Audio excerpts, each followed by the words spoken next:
Salut à tous, très heureux de vous retrouver sur le plateau de Gym Tonic, l'émission qui décortique l'actualité de l'OGC Nice avec le groupe Nice Matin. Autour de la table cette semaine, Vincent Menichini, à peine rentré de Belgrade. Salut Vincent. Salut à tous. Antoine Delgoulet, salut Antoine. Salut Mika, bonjour à tous. Et l'inénarrable François Paturle. Salut François.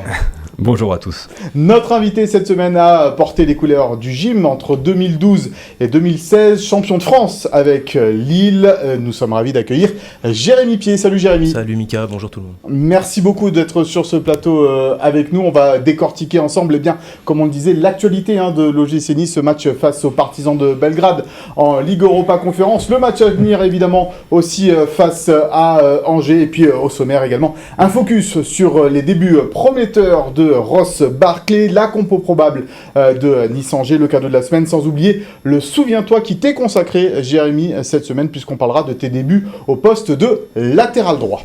Mais avant cela, Vincent, tu as bravé les aiguilleurs, la grève des aiguilleurs du ciel pour être avec nous à l'heure. Bravo. Ouais, tout frais, pas du tout, mais c'est vrai, on est là. J'ai longtemps cru que j'allais faire une nuit à Zurich ou devoir rentrer en voiture, mais bon, bref. Vous rentrez de Belgrade après ce point du nul récolté par l'OGC Nice. On en parlait un peu hors antenne.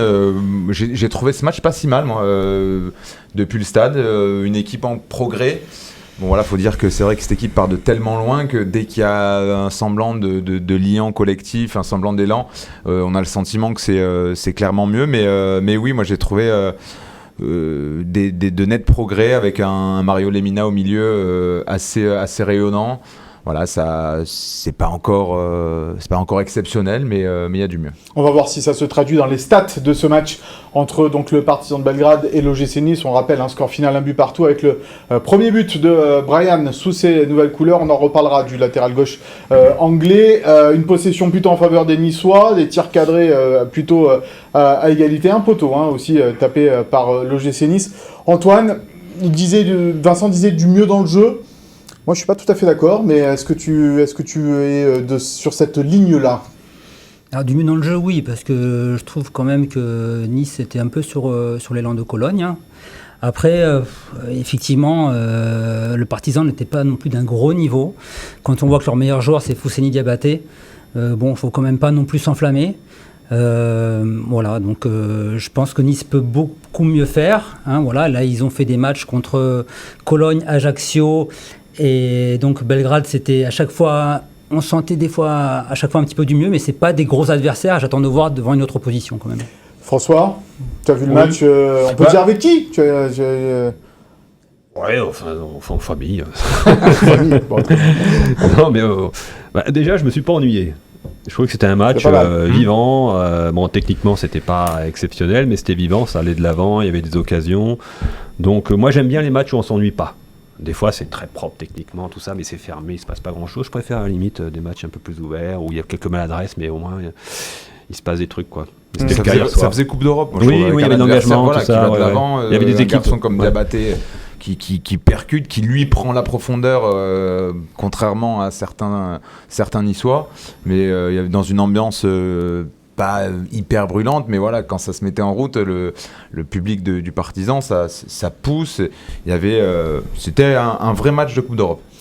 Jérémy, Vincent a parlé du très bon match de Mario Lemina. C'est un joueur que tu connais bien. Tu as joué avec lui à Southampton. Parle-nous un peu de Mario. Mario, c'est quelqu'un qui apporte évidemment toute sa présence, j'ai envie de dire, au milieu de terrain. Je l'ai connu à Southampton. Je me rappelle déjà de ses premiers entraînements où il allait au charbon très très fort pour essayer de montrer sa puissance physique tout de suite, ce qu'il avait réussi à démontrer. Et c'est ce qu'il fallait faire pour gagner sa place. Et puis dans la vie, sinon quelqu'un de très sympathique à côtoyer. Et j'étais très content de le voir signer à l'OGC Nice il y a désormais 1 an ou 2, je ne sais plus exactement, 1 an. Et j'espère qu'il va continuer à apporter sa pierre à l'édifice et justement continuer à faire de bons matchs et que les gens soient contents de l'avoir dans leur équipe. Eh bien justement, on va l'écouter Mario Lemina, les réactions d'après-match du milieu de terrain de l'OGC Nice et de l'entraîneur Lucien Favre. Ils sont devant les caméras d'OGC Nice TV. Je veux dire que c'est plutôt frustrant au vu de ce qu'on a pu produire en début de première mi-temps et en début de deuxième mi-temps. Je pense qu'en début de deuxième mi-temps, si on fait le break, c'est un autre match. On n'a pas réussi à le faire. Le public a poussé, ils ont poussé et ils ont réussi à mettre le but qui nous fait reculer. Et c'est dans ces atmosphères-là, ça devient un match assez compliqué. Mais bon, on a quand même essayé de produire et essayé d'avoir le maximum d'occasions. On touche le poteau. Malheureusement, on n'a pas pu mettre ce deuxième but. Et voilà, on ressort de là avec un point. Donc voilà, il est quand même bon à prendre au vu des matchs qui arrivent. On a super bien commencé, un but à la première minute. Et il fallait continuer à mettre du rythme là. Et au contraire, c'est eux qui l'ont mis un peu plus. On a quand même des fois pas trop mal joué, il y a trop d'alternance, bien, pas bien, etc. quoi. Il y a trop de pertes de ballon aussi. Et de choix. Il y a des choix qui sont faux. Voilà, ça c'est important. Des passes trop risquées ou des passes au mauvais moment, etc. Ça c'est embêtant. Et ça nous fait perdre des ballons. Et puis, ça coûte cher, quoi. Voilà, les mauvais choix des joueurs niçois hier soir, ça rejoint un petit peu ce qu'on disait. Antoine, toi, tu voulais insister peut-être sur Joe Bryan, le buteur de cette rencontre, assez tôt dans le match, 2 minutes de jeu. Mais fautif aussi sur l'égalisation du Partizan. Ouais, comme a dit Vincent dans le journal aujourd'hui, il a soufflé le chaud et le froid, Bryan. Donc effectivement, offensivement, il est intéressant, mais derrière, il fait un peu peur. Donc, après, on l'a découvert. Moi, je le verrais plus dans un 3-5-2. Il serait peut-être plus à l'aise. Il y aurait plus de sécurité derrière. Bon, voilà, à voir. Ouais, sauf qu'on en parlera tout à l'heure du schéma de jeu de l'OGC Nice, mais pour l'instant, c'est parti pour un 4-4-2. Joe Bryan, il t'a laissé quelle impression, toi qui étais sur place, Vincent ? Mais vraiment, il a du tonus dans le camp adverse, c'est vraiment très intéressant et on voit qu'il a cette envie d'aller de l'avant, il n'hésite jamais à prendre son couloir, il a un très bon pied gauche, il met souvent des passes dans le bon timing, on a vu aussi une bonne frappe du droit, c'est vraiment très intéressant quand il a le ballon. En revanche, quand il se retrouve face à un adversaire comme Diabaté qui ne cesse de prendre la profondeur et de l'attaquer en 1 contre 1, on a très rapidement vu qu'il a été sur un fil tout au long du match. Donc il faudra demander aux spécialistes du poste, mais c'est un peu tout le dilemme de ce poste-là, parce que quand un latéral fait un match de vrai défenseur, on va dire, en fait, il nous a laissé sur notre fin dans le camp adverse, et donc on va donner la parole aux spécialistes en fait. Oui, c'est vrai, Jérémy, ce poste de latéraux, droite ou gauche, il est de plus en plus compliqué à gérer maintenant, parce que les entraîneurs demandent beaucoup plus d'attaquer, mais il faut savoir aussi défendre. Et toi, tu as connu ça à l'époque aussi. Ouais, ce qu'il faut, c'est surtout, je pense que ce que le coach demande, c'est aussi de trouver l'équilibre. C'est-à-dire que s'il attaque fond de balle comme il a l'air plutôt content du début de match, il faut que j'imagine de l'autre côté, ça puisse couvrir et justement d'avoir cet équilibre défensif pour éviter les contre-attaques. Après, j'ai pas vu le match comme on disait tout à l'heure, mais déjà, permettez-moi de vous dire que je suis très content de vous voir débattre sur les matchs de Coupe d'Europe de l'OGC Nice, parce qu'à l'époque, c'était on se bagarrait pour l'obtenir. Maintenant, je vous vois en train de savoir s'ils font un bon match ou pas en Coupe d'Europe, donc c'est plutôt positif. Ouais. Mais pour revenir sur le débat, écoutez, si à la demande du coach, il avait la possibilité d'attaquer, c'est une bonne chose. Maintenant, au fil du match, faut aussi savoir de temps en temps, se sacrifier, savoir un peu plus rester derrière pour être moins vu, mais en tout cas plus efficace en termes de résultats. En tout cas, en termes de points, ça fait 2 points pour l'OGC Nice. On va regarder le classement de ce groupe d'Europa League conférence avec donc cette équipe de Cologne qui a battu Slovako et qui est en tête du groupe. Partizan et Nice à égalité de points. 2 points au compteur, 1 point pour le Slovako. Vincent, Nice n'a pas handicapé ses chances évidemment dans ce groupe, c'est encore trop tôt, certes, mais c'est pas non plus un départ tonitruant, quoi. Non. Ce qui est dommage, c'est que la première place du groupe t'offre la possibilité d'intégrer directement les 8e de finale. Donc il y a un réel enjeu, mais dans tous les cas, il faudra sortir de cette poule, même si c'est en étant 2e. Parce qu'on a bien vu hier soir que le Partizan Belgrade était une bonne petite équipe, mais il y avait largement la place pour faire mieux. Et comme l'a dit Mario Lemina, à 1-0, il y a 2 énormes occasions. Une première par Pépé qui se rate un petit peu, et ensuite Laborde qui choisit certainement de mauvais gestes en tirant du droit au lieu du gauche, son bon pied. Mais il y a clairement la place, et la double confrontation contre Slovako sera décisive, comme souvent en Coupe d'Europe. On a quand même remarqué, François, un gros déchet technique dans cette équipe de de l'OGC Nice. On va voir le tableau des ballons perdus par les Niçois sur ce match. Plus de 152 ballons perdus pendant cette rencontre. Moi, je trouve que, je sais pas, Jérémy va nous en parler peut-être avant de te donner la parole, François, mais c'est beaucoup, non, 152 ballons perdus dans un match? Tout dépend dans quelles zones. Après, si c'est sur des attaques, bon, bah, c'est moins dangereux. Justement, il y en a eu beaucoup sur les attaques, d'abord, et du coup, dans les transitions, ça c'est vrai, et ça c'est dommage, parce que le jeu de transition rapide peut être une solution aussi pour l'OGC Nice. Toujours. Vu le profil de certains joueurs, j'imagine que ça peut être une très bonne stratégie pour avoir des occasions et marquer des buts. Oui. Mais tu as des joueurs qui vas-y François. Non, mais comme Nicolas Pepe, que Jérémy a joué avec lui à Lille, ce sont aussi des joueurs qui ont tendance à perdre certains ballons parce qu'ils prennent tellement de risques que ça se voit plus que d'autres. Mais moi, je pense que voilà, il y a une vraie marge de progression parce qu'avec les. Ils ne connaissent pas très bien encore les automatismes. Comme disait Dante. Pour toi, c'est la raison de ce déchet technique parce que ça fait plusieurs matchs qu'on le constate. La première mi-temps à Ajaccio, c'est par pas exemple. la seule raison. C'est sûr que quand vous avez des génies, il suffit de 2 matchs pour que tout le monde se trouve. Non, mais même Messi, Neymar, Mbappé l'an dernier, ils ont eu quand même besoin d'un an pour trouver la. Mais c'est logique. C'est logique qu'ils ne se trouvent pas très bien. Tu es en train de comparer Pépé, Delors, Laborde à Messi, Neymar, Mbappé. Non, mais si on parlait des dimanches joueurs, en fait, ça se fait pas en un claquement de doigts. Là, hier, c'est la première fois que Pépé jouait avec Laborde devant. Donc, on sent que dans les appels, quand il y en a un qui décroche, parfois, il lui met dans la profondeur et inversement. Donc, ça. Mais ça, je suis d'accord avec vous, messieurs. Mais toi, t'as pas été bon dès la première émission. Non, si. Mais ça vaut pour une équipe qui a des ambitions très moyennes, on va dire, de se chercher, de perdre des ballons, machin. L'OGC Nice, Antoine, on leur demande d'être efficace tout de suite et d'être dans le bon wagon assez rapidement. On n'a pas le temps de perdre des ballons, en fait. Projet sur 2 ans. C'est comme ça, il faut être patient.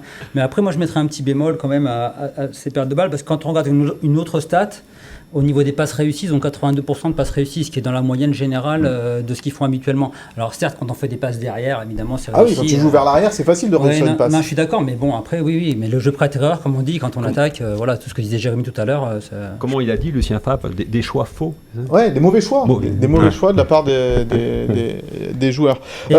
Oui, par contre, on peut signaler quand même qu'au niveau des duels, là, j'ai vu qu'ils avaient quand même remporté 54 duels, beaucoup plus que ce qu'ils remportent d'habitude, contre 48 par exemple pour Belgrade, et même au niveau des duels aériens, ils en ont remporté que 15 contre 6 seulement. Donc ça prouve déjà qu'il y a une envie aussi qui est là. Les Mina en a remporté 50. Voilà, les Mina est exceptionnel pour son retour. C'est en cela qu'il y a du progrès effectivement du côté de l'OGC Nice dans cette capacité à gagner les duels. Vincent, on a un petit peu... tu vas nous expliquer un petit peu le plan de jeu de cette équipe de l'OGC Nice, parce que parfois on a du mal à savoir où veut en venir Lucien Favre. Je ne suis pas le BEPF.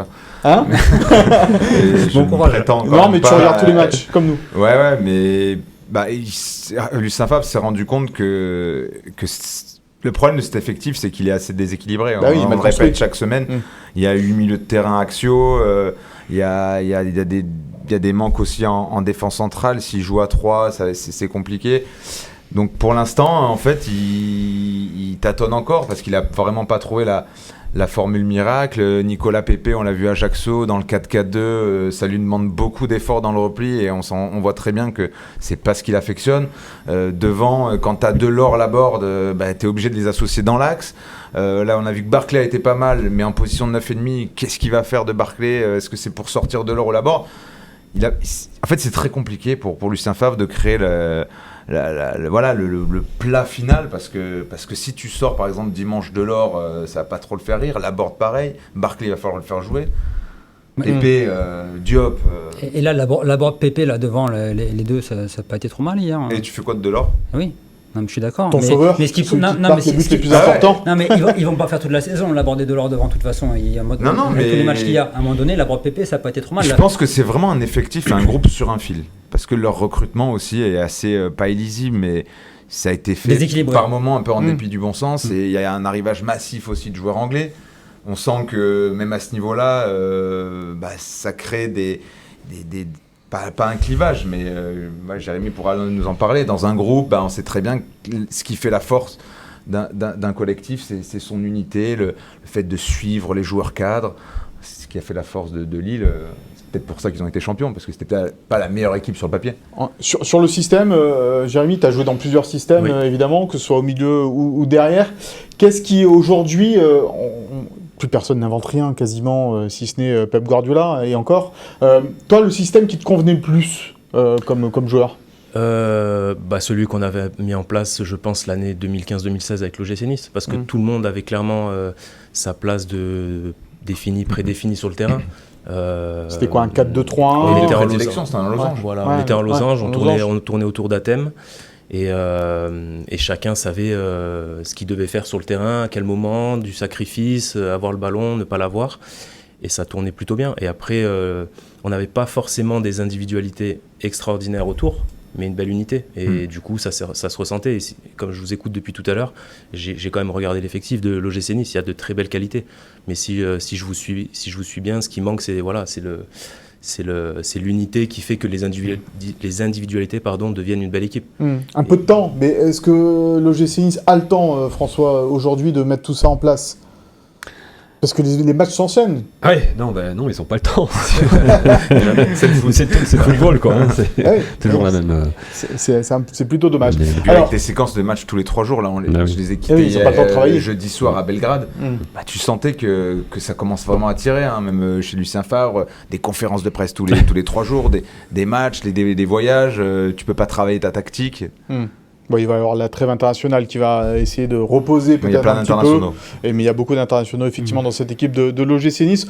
On va passer au pour-contre, messieurs, sans revenir évidemment sur les incidents de Nice-Cologne de la semaine dernière, mais notre pour-contre est un petit peu autour de ça et autour de ces matchs de Coupe d'Europe cette semaine, parce que Jean-Pierre River nous disait, on ne sait pas, on va voir ce qu'on va faire si on va accueillir les supporters de Slovako ou du Partizan de Belgrade. Eh bien, c'est notre pour-contre de cette semaine. Faut-il interdire les supporters adverses à l'Alliance Riviera pour ces 2 prochains matchs?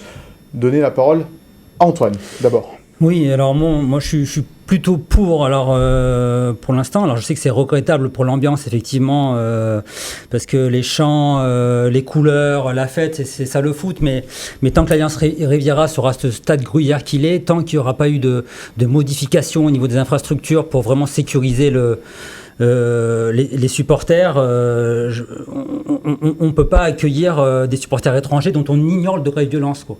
Donc ça, c'est la première chose. Et puis la deuxième, j'ai l'impression que les autorités n'ont pas encore pris conscience, la dernière fois déjà, de leur manque de prévention et de leur manque de moyens lors de Nice-Cologne. D'ailleurs, ça se voit puisque la préfecture a rejeté la faute sur l'OGC Nice et ses stadiers. Donc, ce qui est assez... c'est incroyable, ça. Incroyable. On en reparlera, mais c'est incroyable. Et puis voilà, surtout, moi, je ne veux plus voir la peur sur le visage des enfants et surtout qu'on espère qu'il n'y a pas un drame qui va arriver, quoi. Voilà, donc... c'est pour ça que je suis plutôt pour l'instant contre, tant qu'il n'y aura pas des choses il n'y aura pas une vraie prise de conscience. Où je rejoins Antoine, c'est qu'il vient juste confirmer qu'en fait en France on n'est pas capable d'organiser un match en toute sécurité. On l'avait vu avec la finale de Ligue des Champions. J'étais jeudi soir à Belgrade et je peux vous garantir que quand on voit le dispositif policier mis en place, on n'a pas forcément envie de passer d'une tribune à l'autre. Pour les supporters niçois, tu veux dire? Voilà, d'aller piller tranquillement les loges du stade du Partizan et d'aller se battre tranquillement avec le COP adverse, parce que ça paraît impensable, parce qu'il y avait le dispositif nécessaire pour empêcher 80 supporters niçois d'aller d'une tribune à l'autre. Ils étaient au bord du terrain, moi je les ai vus, tu passes à côté de la police serbe. C'était des colosses de 2 mètres, armés de 2 boucliers s'il fallait, de quelques matraques. Le premier qui bouge, il se fait arroser. Alors, je ne suis pas en train de faire le procès de la police en France, mais on a le sentiment qu'on ne sait plus organiser des matchs avec les 2 camps. Et pour en avoir parlé avec les supporters niçois qui étaient en 2017 à Amsterdam lors des matchs de Ligue des Champions, pareil, c'est bien foutu. Tu vas dans une fan zone, tu es encadré par des policiers, et si tu fais un petit écart, rapidement tu as un policier sur son cheval qui arrive, qui te bouscule un petit peu, qui te fait comprendre d'aller dans ta zone. Donc oui, pour moi c'est possible, à condition de s'en donner les moyens. Jérémy, on a tellement regretté le manque de supporters pendant la crise du Covid dans les stades, et aujourd'hui, quand on voit toutes ces violences, parce que c'est pas la première fois que cela arrive, hélas, toi tu es un acteur du jeu, tu te dis quoi?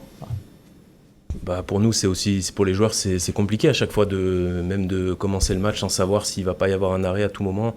Ça embête tout le monde. Après, C'est compliqué pour moi de réagir sur ça parce que j'imagine qu'il y a pas mal de choses qu'on ne sait pas. Là, je vois le stade de l'OGC Nice, j'ai cru voir en vidéo que ça passait d'une tribune à l'autre dans les gradins, donc il y a peut-être un souci technique pour justement bloquer. Après, si on parle que en France, en Ligue 1, assure certainement plus de communication, d'essayer de faire quelque chose en amont.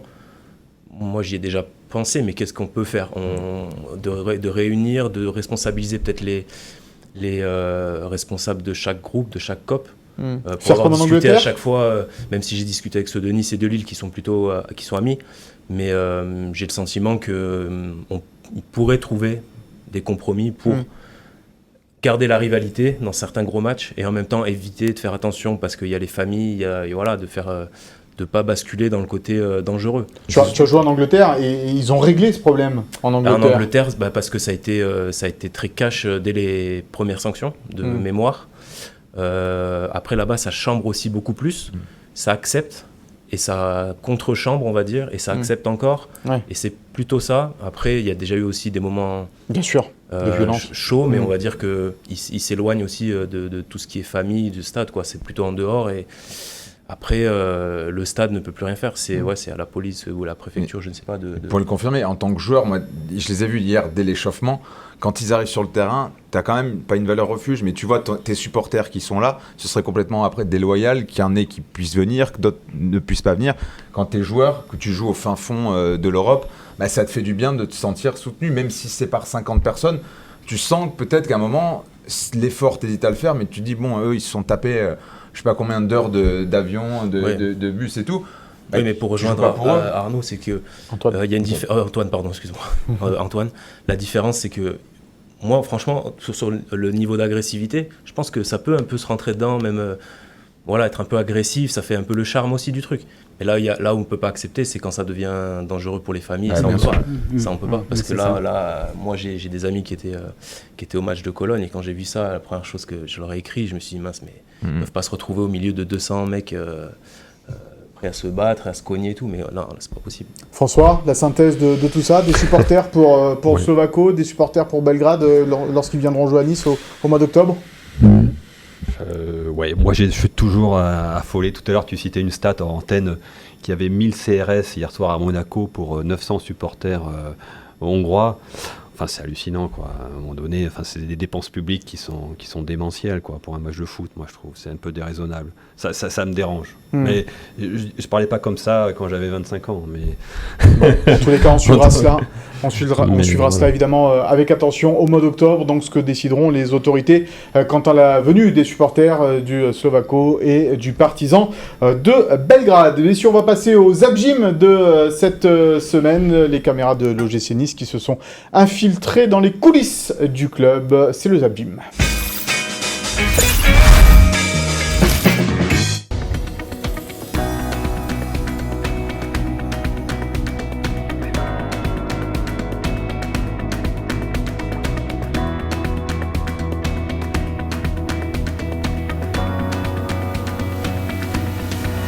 Action.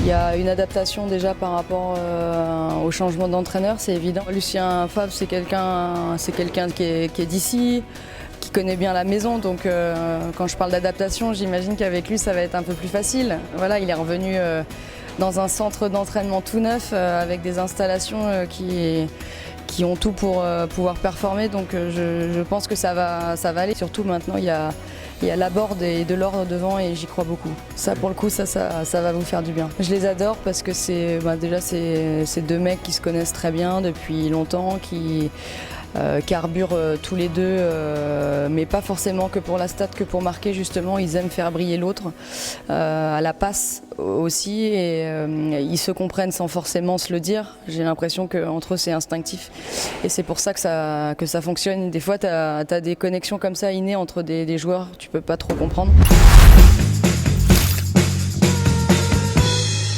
Ah, je me régale devant les FG, moi.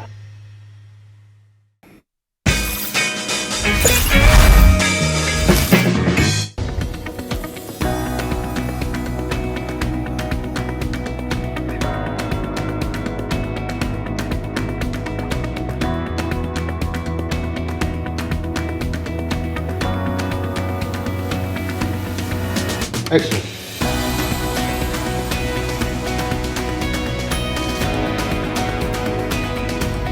Il y a une adaptation déjà par rapport au changement d'entraîneur, c'est évident. Lucien Favre, c'est quelqu'un qui est d'ici, qui connaît bien la maison, donc quand je parle d'adaptation, j'imagine qu'avec lui ça va être un peu plus facile. Voilà, il est revenu dans un centre d'entraînement tout neuf avec des installations qui ont tout pour pouvoir performer, donc je pense que ça va aller. Surtout maintenant, il y a la Borde et de l'or devant et j'y crois beaucoup. Ça, pour le coup, ça va vous faire du bien. Je les adore parce que c'est deux mecs qui se connaissent très bien depuis longtemps, qui carburent tous les deux, mais pas forcément que pour la stat, que pour marquer justement. Ils aiment faire briller l'autre, à la passe aussi, et ils se comprennent sans forcément se le dire. J'ai l'impression qu'entre eux c'est instinctif et c'est pour ça que ça fonctionne. Des fois tu as des connexions comme ça innées entre des joueurs, tu peux pas trop comprendre.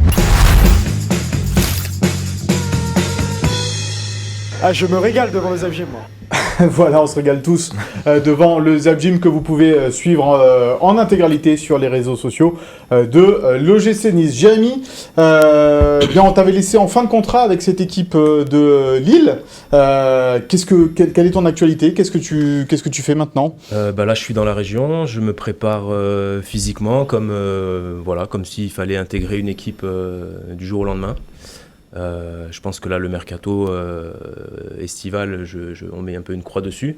Mais il y a une Coupe du Monde qui arrive au Qatar et je me dis qu'en janvier, il peut pourquoi pas éventuellement avoir une opportunité. Donc, je m'entretiens d'ailleurs avec Alexandre Delal qui travaille à l'OGC Nice.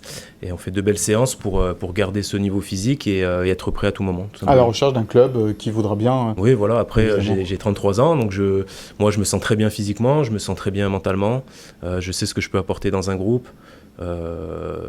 Maintenant, je regarde aussi par rapport à ma famille une éventuelle destination. Oui, à l'étranger pour voir un petit peu ce qui se passe. Vincent, c'est pas parce que Jérémy est là, mais c'est vrai que dans un groupe, Jérémy, c'est l'état d'esprit, il est nickel, quoi. Hein. C'est pas lui qui va... Voilà, ouais. C'est un joueur utile dans un groupe.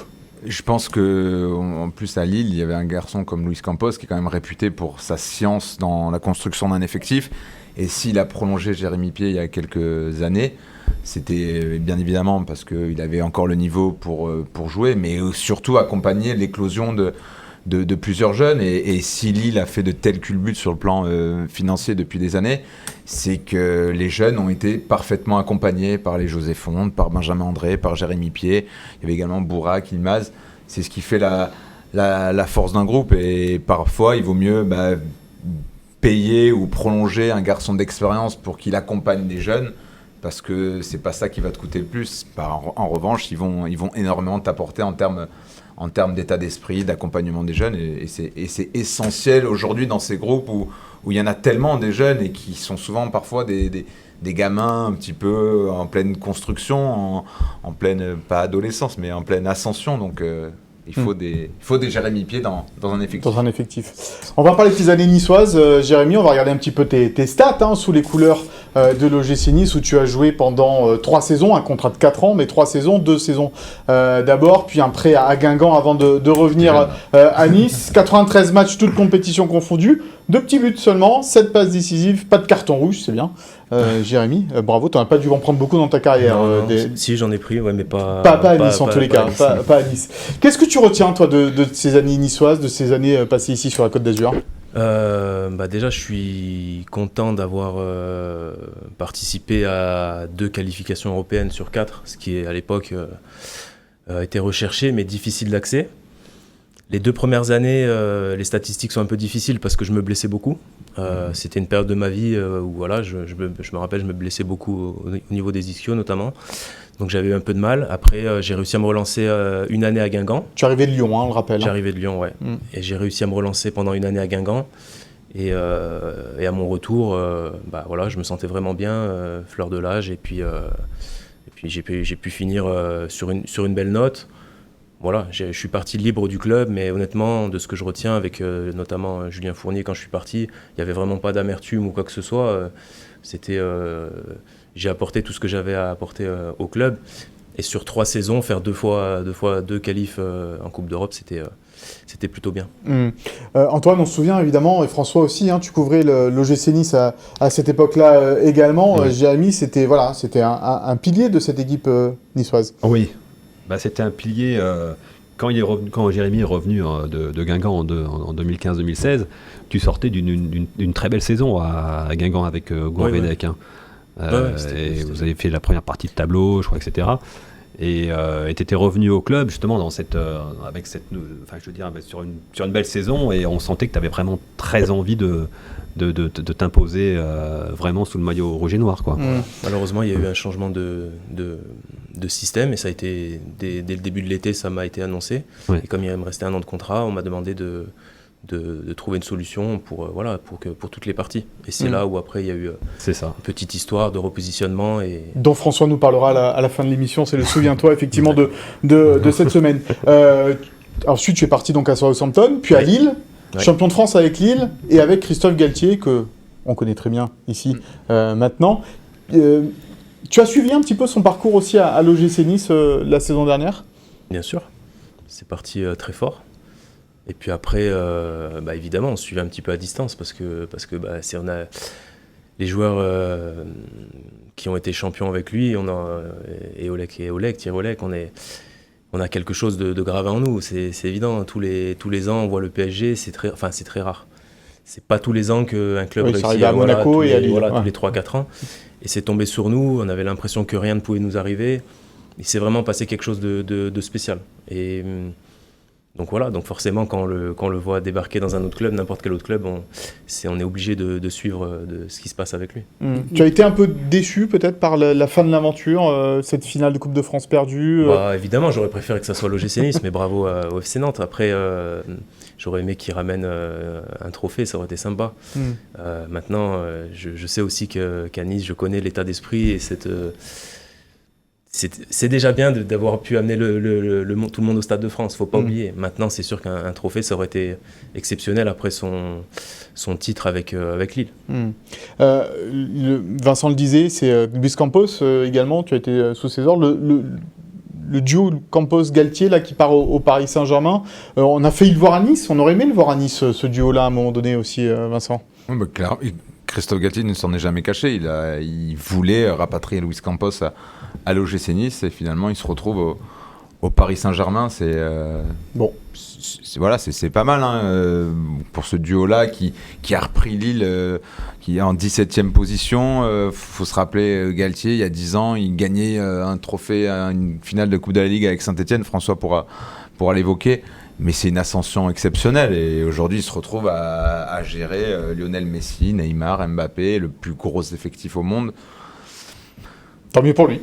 Tant mieux pour lui. Pour ma part, j'ai jamais vu, si je peux me permettre de parler de leur duo, pour moi dans toute ma carrière, c'est la plus belle complémentarité entre un, on va dire, directeur sportif et entraîneur. C'était encore une fois fluide, mais chacun savait ce qu'il devait faire à chaque moment, avec chaque des joueurs. Par exemple, Christophe s'occupait un peu plus en français, ceux qui parlaient français. Quand c'était quelqu'un en portugais, il y a Louis qui venait mettre son petit grain de sel.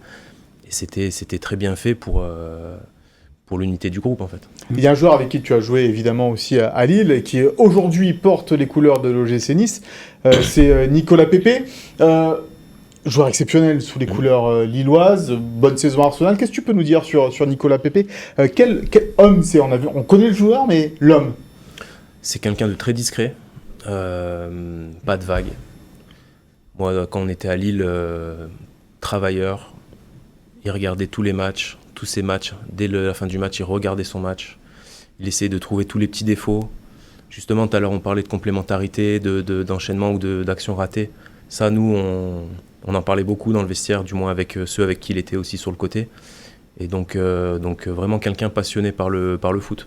Et voilà, c'est ce qui lui a permis de passer à l'étape supérieure après son passage au LOSC. Mais lui aussi, sa dernière titularisation, ça remontait à octobre 2021. Donc ça fait un an pratiquement que Nicolas Pepe ne joue pas. Donc il lui faut du temps à lui aussi. Mais comme on le dit, dans le foot, il n'y en a pas. Il y en a pas. Évidemment, ta carrière n'est pas encore terminée, mais le titre de champion avec Lille, c'est le plus beau moment de ta carrière. Oui, clairement. Non, mais clairement, parce que, comme je vous disais tout à l'heure, rien ne pouvait nous... On pouvait faire ce qu'on voulait. Rien ne... Voilà, je me rappelle d'une action, je crois que c'est à Metz, on se prend un penalty, Mike nous le sort, Mike Maignan. Il y avait... Je crois qu'on va à Lens, on frappe 2 fois, 2-0, ils prennent carton rouge. Je veux dire, on va à Paris, on gagne. Je crois que c'est Jonathan David qui se fait tacler au milieu de l'action. Et puis il continue sa course, ballon en retrait. Et en fait, c'est du fait de cette fait tacler qu'il se retrouve en retrait, il marque. Et il pouvait rien nous arriver. Et ce match fabuleux à Lyon aussi. Exceptionnel, ça c'est le moment, rien que d'en parler, là, ça frissonne. La mi-temps, pas un mot, on en prend 2. Je crois que Boura qui marque le coup franc. Mais pareil, c'était même pas à lui de tirer, je crois. Il prend la balle, il tire pleine lucarne. À la mi-temps, pas un bruit. Mais 15 minutes de silence, je crois que j'ai jamais entendu ça de toute ma vie. Pas un bruit. Juste au moment où ça siffle, on y va. Et on met le deuxième but. Et là, on se dit, nous, on prend un point, on était comme des fous. Parce qu'il y avait un duel à 4 avec Monaco et PSG. Donc à la mi-temps, on est 4e. Et puis à la fin, il y a un dégagement. Et puis il y a un joueur, Youssouf Yazici, qui n'aime pas trop le jeu aérien. Il se retrouve à dévier le ballon de la tête devant Marcelo. Et Boura qui excentre son ballon. On se dit, c'est ballon perdu, il va la piquer. Enfin, c'était encore une fois... Tout était réuni pour que. Groupe apparemment possédé, quoi. Il y avait quand même dans ce groupe. Le match nul, on le prenait, mais bon, à la fin, t'as quand même la victoire, quoi. Apparemment, je crois que c'était le match que vous jouez à Nice, ça se passe pas très bien. Je crois que c'était un peu viril, non? Il y avait quand même des costauds dans le. Moi, je déteste parler de trop. Maintenant, on peut en parler parce que ça s'est bien passé, il y a prescription. Et voilà, mais c'était aussi une des forces, c'est que c'est jamais sorti. Et à la mi-temps, à la fin du match, pardon. C'est Bourak et Renato qui se mettent plein la gueule, mais vraiment violent, quoi. C'était avec les vigiles et tout. Et moi, quand j'ai vu ça, je me suis dit, ça y est, je me dis, ça va être compliqué de rattraper ça, quoi, de recoller les morceaux et tout, ça va être vraiment compliqué. Et en fait, il n'y a rien qui est sorti, on a réglé ça entre nous. Et on s'est vraiment juste parlé entre nous, les joueurs, sans personne et tout dans le vestiaire, on a tout remis à plat. Et en fait, ça nous a servi au final. Mais c'est le déclic, quoi, la bagarre Renato. Après, quand j'ai vu que ça sortait pas, je me suis dit, là, par contre, il y a quelque chose de sympa dans le groupe, c'est que ça sort pas à ce genre de truc. Alors qu'il y avait beaucoup de concurrence et ça aurait pu sortir pour justement...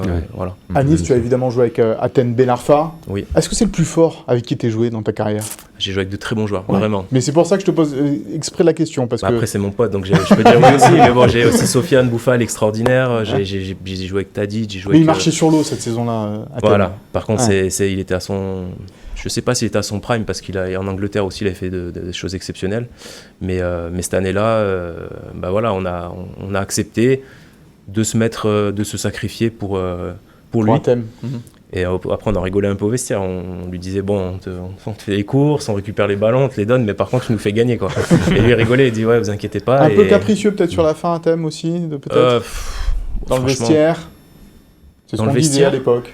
Ah, mais ça, c'est pour d'autres choses. Et honnêtement, le connaissant très bien, c'est quelqu'un de droit, il aime la justice, vraiment. Et à chaque fois qu'il s'est énervé, il y avait toujours quelque chose derrière qui était pas correct. Mais puis c'est un amoureux du jeu, en fait, à thème. Voilà, ses convictions, faut que ça joue. Et parfois, ça déborde un petit peu. Ça se comment dire, ça se contrôle. Voilà. On l'a accepté avec ses petits défauts. Il a accepté aussi de se mettre, pour le collectif. Voilà, il savait qu'il pouvait pas gagner tout seul. T'as des nouvelles de lui là, oui. Thème? Bon, s'il veut venir à Gym Tonic, tu peux nous arranger. Je sais pas s'il est dans le coin, mais ouais. S'il passe dans le coin, tu peux nous arranger. On serait ravis d'accueillir Athènes Ben Arfa, évidemment, dans cette émission. Vincent, on aurait pu en parler tout à l'heure, on va en parler maintenant. Pas mal de joueurs à Belgrade étaient, on va dire, pas très bien. C'est notre indiscret de la semaine. Qu'est-ce qui s'est passé? J'ai bien fait de ne pas aller manger au buffet de l'OGC Nice mercredi midi, parce que donc, les Niçois sont arrivés à Belgrade. Comme l'a dit Lucien Favre, c'est les joies de la Coupe d'Europe. Donc, premièrement, le cuistot de l'OGC Nice, parce qu'il faut savoir que Nice se déplace tout le temps avec la nutritionniste du club et le cuisinier, sauf que problème d'ordre administratif, le cuistot est resté bloqué à l'aéroport de Belgrade. Donc, les joueurs sont arrivés à l'hôtel, ils avaient forcément un petit peu faim. Donc là, magnifique buffet à Belgrade, et finalement, il s'est avéré que ce buffet n'était pas forcément très sain, parce qu'il y a un premier cas de petits maux de ventre, un deuxième cas, Brahimi qui finit à l'hôpital, qui a quand même la capacité de se remettre sur pied et d'être apte pour jouer ce match. Boulka qui devait jouer dans le but, finalement, lui, il peut pas garder sa place dans la cage niçoise et donc est remplacé par Kasper Schmeichel. Melvin Barr qui sort de la feuille de match lui aussi parce qu'il était touché par un virus ou voilà, plutôt une intoxication alimentaire. Donc c'est pas l'idéal pour préparer un match de Coupe d'Europe et donc dans la foulée, quand le cuisinier du club et la nutritionniste sont arrivés sur place, ils ont tout de suite demandé à l'hôtel de faire en sorte de cuisiner avec de l'eau minérale, d'enlever tous les produits qui avaient été posés lors du déjeuner et tout est rentré dans l'ordre, mais après pas une grosse frayeur, mais on a connu mieux pour préparer un match de Coupe d'Europe. Une nuit compliquée. Ça t'est déjà arrivé, ça, Jérémy ? Ça m'est déjà... pas moi personnellement, mais je l'ai déjà vu. Coupe d'Europe ? C'était en Coupe d'Europe. En Serbie ? En Portugal. Ah. c'est un joueur qui avait pris le jus d'orange on avait dit de ne pas prendre, pas prendre ce qui était local, en fait, de prendre plutôt ce qui était en bouteille ramené voilà. Et le mec, il en avait pris et directement dehors du match, quoi. Il pouvait plus malade. Donc depuis ce jour-là, ça m'avait marqué. Je me suis dit, c'est une belle expérience de voir ça. C'est des choses. Alors attention, on va accuser personne, évidemment. C'est la faute à pas de chance, peut-être pour ce qui s'est passé à Belgrade. On va prendre toutes les précautions, mais c'est des méthodes, en tous les cas, qu'on voyait plus dans les années 80, 90, avec, je sais pas, non. Faut demander à François les années 80. Les légendes à cette époque, elles nous montraient sur les petites bouteilles empoisonnées de minérales. À l'époque, il y avait aussi au Portugal, je me rappelle d'une nuit où ils se sont mis juste devant l'hôtel, ils ont klaxonné toute la nuit. Mais vraiment. Ça arrive il n'y avait pas de flics, rien du tout, ils ont klaxonné toute la nuit. Ça arrive au Monégasque à Eindhoven. Il faut avoir les bonnes boules caisses là. C'est arrivé à l'Aix Monaco quand ils ont fait des placements à Eindhoven. Messieurs, on va commencer à regarder un petit peu ce match face à Angers, évidemment, avec un joueur que l'on attend, peut-être, on regardera s'il est dans la compo probable tout à l'heure, mais c'est Ross Barkley, évidemment, les débuts prometteurs de Ross Barkley. Antoine, il rentre, poteau, quasi une passe D, pour un joueur qu'on avait quasiment critiqué semaine dernière. On se dit, tiens, on est un peu curieux de voir comment il arrive. On était dubitatif, on va dire ça comme ça. Et puis là, voilà. Déjà, j'étais surpris de le voir en 9,5 parce qu'on nous avait dit qu'il jouait 8. On m'a dit qu'il jouait 8. Voilà. Donc, après, lui, il nous avait dit la veille en conférence de presse qu'il pouvait jouer plutôt partout. Voilà, donc dans tous les postes du milieu jusqu'à l'attaque. Ouais, moi j'étais très surpris de le voir rentrer. Premier ballon, déjà il touche le poteau. Deuxième ballon, il fait du gauche. Deuxième ballon, il fait un extérieur du droit et presque une passe décisive. Après, il fait une passe décisive aussi pour Pépé sur la fin, Pépé rate. Mais c'est vrai que moi, je l'ai vu rentrer, je dis mais c'est Maradona. Bon, après, effectivement, il faut mal les choses dans leur contexte. Il est rentré face à une équipe d'Ajaccio qui est, on va dire, assez quand même faible, qui était fatiguée en plus à ce moment-là. Donc, on va peut-être pas trop le juger là-dessus, mais c'est vrai qu'on a remarqué un vrai potentiel déjà technique de ce joueur. Et puis, il a fait les efforts aussi défensifs, malgré tout. Et élégant aussi. Donc, moi, il n'est pas international anglais pour rien. Et finalement, on s'en rend compte. Après, voilà. Tu as joué contre lui, Jérémy ? Tu te souviens avoir joué contre lui à Chelsea ou non ? Il n'y était pas encore Everton. Non, pas du tout. Non, pas du tout. Un international anglais normalement qui arrive dans un club français, il n'y en a pas beaucoup. Non. En général. Est-ce que sur un CV, déjà, c'est une gage que ce soit un bon joueur ? Je pense qu'il y a de tout, il y a de tout, mais bon, c'est vrai qu'en France, il n'y en avait pas beaucoup. Je crois qu'il y avait Joe Cole, il y avait Barton, et après on les comptait, il n'y en avait pas énormément. C'est pas courant de voir un international anglais. C'est vrai qu'on remarque qu'il n'y en a pas beaucoup, donc il faudra voir au niveau de leur acclimatation, voir si ça fonctionne bien ou pas déjà. Et puis c'est un style différent, évidemment. Là-bas, ça a beaucoup plus de duels acceptés. En France, peut-être beaucoup plus sifflés. Il y a pas mal de choses qui peuvent rentrer, mais bon, techniquement, ils ont de très bons, vraiment du potentiel, donc pas de problème à ce niveau-là pour intégrer une équipe comme l'OGC Nice qui aime justement avoir ce profil de joueur. Mais surtout, il n'a pas 5 sélections, il en a quand même 33. Et oui, mais elle date un peu. Elle date, je crois, la dernière c'était en 2019. Ouais. Bon, après, j'ai vu les buts qu'il a marqués, c'est contre la Macédoine, ce genre de choses, mais Bon, je veux dire, voilà, quand même, c'est un beau CV. Et son talent, il s'est peut-être pas éteint. Il a que 28 ans. On va voir si il sera dans le groupe, dans l'équipe plutôt, parce que là, il n'était pas dans le groupe, parce que non qualifié pour le match d'Europa League Conférence. Ce match face à Angers, on y vient plus profondément. Évidemment, il faut enchaîner, Vincent, sur ce match-là, après la victoire à Ajaccio dimanche dernier. Le match nul contre Cologne, le match nul contre Belgrade, il faudrait là engranger une victoire en Ligue 1. Ouais, avant la trêve, on a tendance à dire que c'est capital, c'est des tournants. Il y en a en fait chaque semaine des tournants, ça veut pas rien dire, mais Nice doit clairement enchaîner et se donner un peu de l'air pour vivre une trêve plus tranquille, parce que le début de saison, il est loin des attentes. Pendant que tu parles, on va voir le classement. Donc faut prendre ces 3 points, gagner enfin à la maison en championnat. Et avoir plus de garanties. Ça ne sera pas évident, comme chaque fois en Ligue 1, même si Angers n'est pas très bien au classement. Angers 19e du classement, avec une seule victoire pour l'instant en Ligue 1. L'OGC Nice qui est 12e avec 2 victoires et 8 points. C'est le moment de confirmer l'élan naissant, tout simplement. Plus mauvaise défense, 18 buts. Ouais. Et attention, comme Jérémy en parlait, attention à ce joueur, Sofiane Bouffal, c'est pas parce que c'est ton ami, mais qui est toujours capable d'avoir un éclair de génie et qui est vraiment un joueur déroutant. Voilà, attention à Sofiane Bouffal, attention à Adrien Ounou, parce qu'ils ont fait quand même leur première victoire contre Montpellier la semaine dernière. Ounou marque le premier but et c'est sur lui qui a faute sur le penalty que marque Bouffal. Voilà, donc je conclurai en disant attention danger. Ça va être le titre le titre qu'on ne fera pas dans Nice Matin. Le titre sur lequel vous avez échappé dans c'est Nice ce qu'on a déjà fait plein de fois. Dimanche. Un titre qui ferait plaisir à Philippe. On va passer à la compo probable de ce match entre Nice et Angers. On a un peu galéré. Non, moi toi t'as rien fait. Je présente ta compo, donc s'il y a beaucoup d'erreurs, c'est celle de la semaine dernière, j'avais quasiment tout juste, à part Schmeichel dans le but. C'était mon choix. C'était ton choix. Sur les gardiens, je fais n'importe quoi depuis c'est bien de le reconnaître. Le début. À chaque fois, je dis que c'est avec Schmeichel qui va jouer, c'est Boulka. Donc en fait, c'est. Là, tu dis quoi là Là, je dis Schmeichel. Donc ça sera Boulka. Voilà. Donc, non, ça sera Schmeichel. Alors sur le côté droit, une défense. Donc voilà, tu as laissé Attal qui a été plutôt bon. Il peut enchaîner, tu penses Attal là? Non, je pense pas. Et puis, je pense pas. Attention. Non, mais c'est voilà, on le sait très bien. Il a les ischios très fragiles et ça serait quand même complètement idiot de le péter de nouveau parce qu'il est très important quand il est bien. Et là, il a joué jeudi, renchaîné le dimanche à 15h. À un moment, comment tu veux trouver des automatismes si tu fais pas jouer les mecs Oui, mais bon, il y a 2 joueurs qui peuvent vas-y, au poste. Ensuite, Todibo Dante. Sur le côté gauche, donc Melvin Barr qui prendra la relève de Joe Bryan.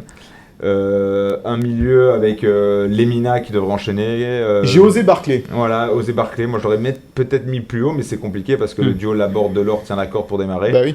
Et sur les côtés, Pépé Diop, mais attention parce que Boudaoui, on n'a pas beaucoup d'infos à ce stade parce qu'on est vendredi, parce qu'ils viennent de rentrer. Faire attention parce que Lucien Favre adore aussi Cham Boudaoui en ce moment, il apporte énormément d'équilibre dans sa capacité à faire des efforts sur le côté. Il y a beaucoup d'incertitudes. Mais Delors, il sera rétabli ? Oui, Delors sera rétabli. D'accord. Donc ça, c'est l'info qu'on peut donner ce soir dans Gym Tonic. Donc toi, tu mets pas Thuram parce que tu penses qu'en ce moment, il est un peu dedans. Oui, on en parlera peut-être un peu la semaine prochaine. On fera un peu les bons et les mauvais points de cette début de saison de Ligue 1. Mais Thuram, je pense qu'il a besoin de souffler. Ouais.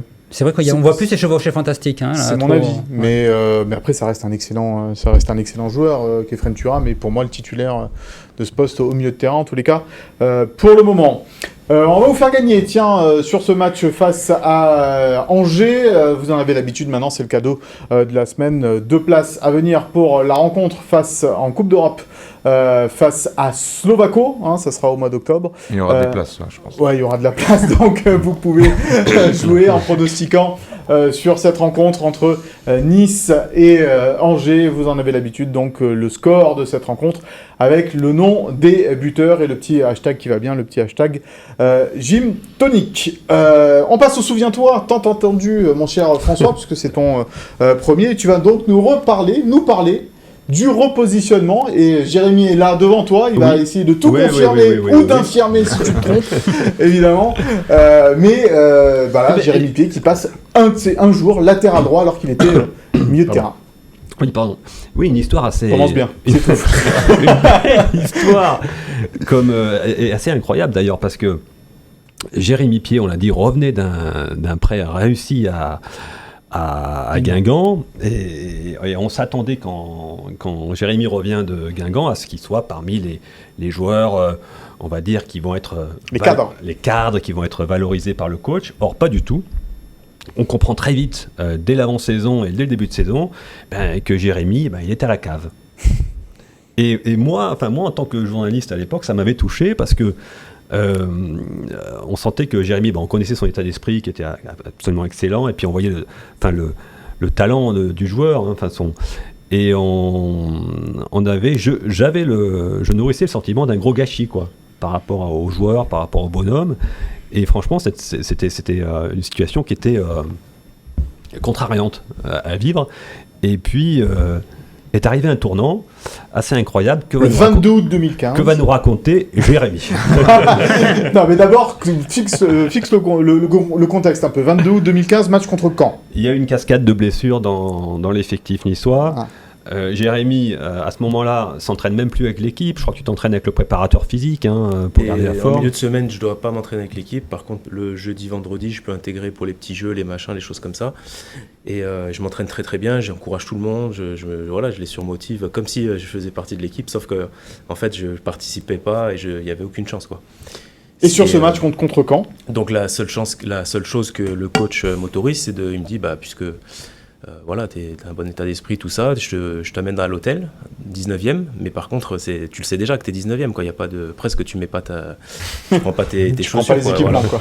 Ouais, je dis pas de problème. Donc j'y vais, et dans la nuit, il y en a un qui tombe malade. Je me rappelle plus par contre qui c'était, mais il tombe malade. Donc il me dit, t'es dans les 18, mais t'es sur le banc, pas de problème. Et on se retrouve à l'échauffement, il y a encore un joueur qui se blesse au dernier moment, mais vraiment 5 minutes avant, au moment d'accélérer, il se pète.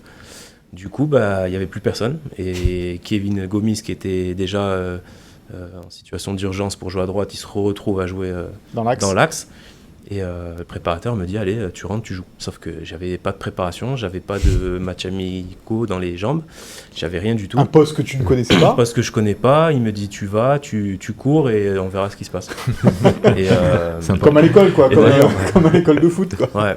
Et voilà, et comme je disais tout à l'heure, au bout de 2-3 premières accélérations, j'étais mort, mais complètement mort. D'ailleurs, tu te fais sécher sur le côté, je crois, par un joueur. Un joueur, je ne me rappelle plus, mais il me sèche. Du coup, j'en profite pour bien prendre le temps au sol pour récupérer.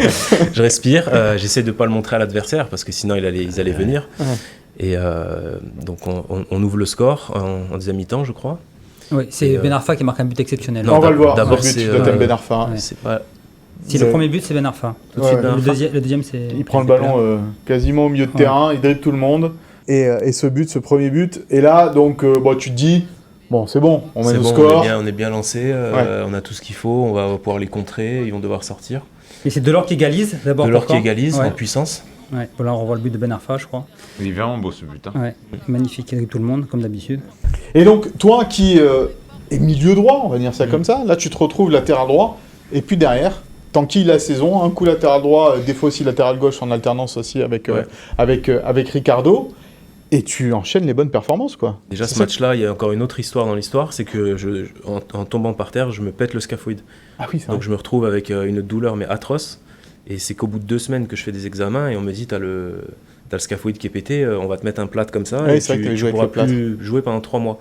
Je dis, hors de question, dernière année de contrat, je commence à jouer, c'est mort. Oui. Et donc le chirurgien, il me dit, qu'est-ce que tu veux faire? Je dis, je sais pas, je vais jouer avec un strap, j'en sais rien. Une résine? Tu veux une résine, non? Un strap? Même pas, juste un strap.